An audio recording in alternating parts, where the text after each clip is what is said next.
Puss in Boots, the Clever Cat. Once upon a time, in a little village in France, there lived a kind but poor miller's son named Pierre. When Pierre's father passed away, he left Pierre only a cat. This wasn't just any cat. It was a clever cat named Puss.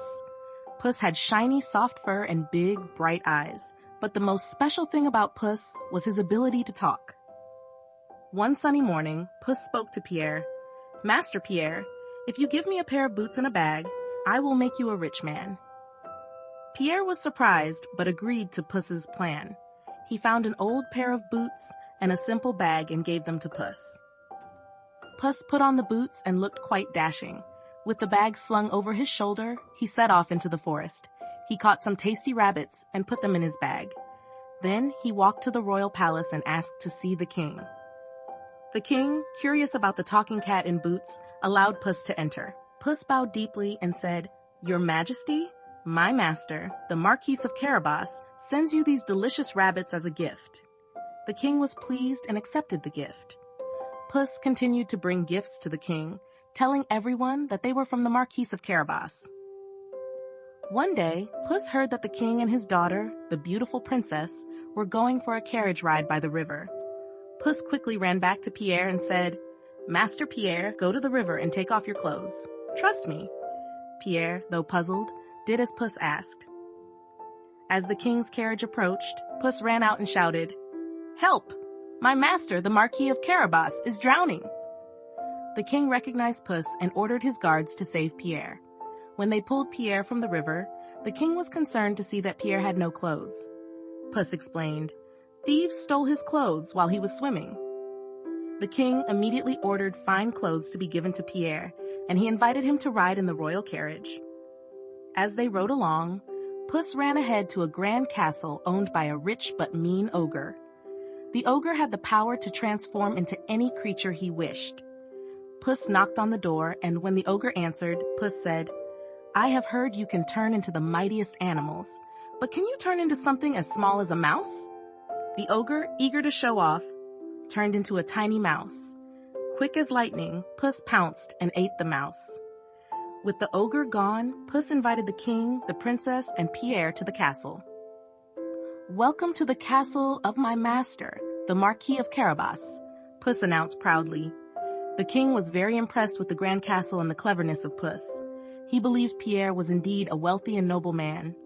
The princess found Pierre very kind and handsome, and they soon fell in love.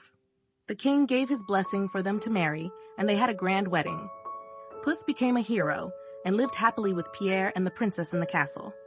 From that day on, everyone called Pierre the Marquis of Carabas.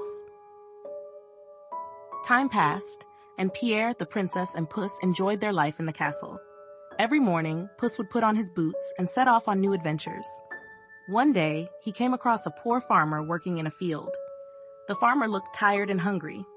Puss, with his kind heart, shared some food with the farmer and asked about his life. The farmer told Puss that he had been struggling to feed his family. Puss thought for a moment and then had a brilliant idea.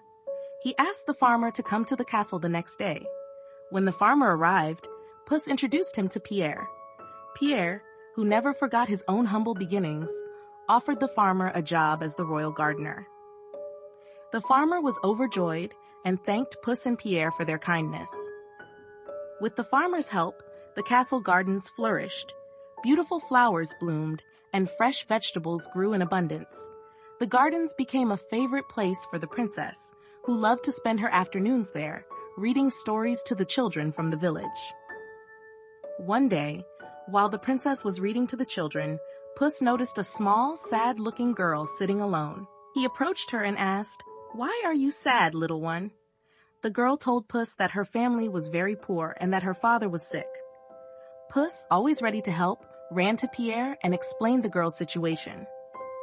Pierre immediately sent help to the girl's family. They were given food, medicine, and money to take care of her father. The little girl and her family were so grateful, and they thanked Puss, Pierre, and the princess for their generosity. Puss realized that helping others brought joy not only to those in need, but also to himself and his friends. From that day on, Puss made it his mission to help as many people as he could. He became known throughout the land as the kind and clever cat who always helped those in need. And so Pierre, the princess, and the clever Puss in Boots lived happily ever after in their beautiful castle, always ready to lend a helping hand to those in need. Moral of the story. Our story of Puss in Boots teaches us the value of cleverness, kindness, and generosity.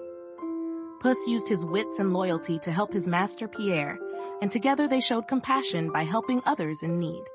This story encourages us to use our intelligence to solve problems, to be kind and helpful to others, and to understand that true happiness comes from helping those less fortunate. Let's enjoy reading this tale together and inspire each other to be both smart and kind-hearted.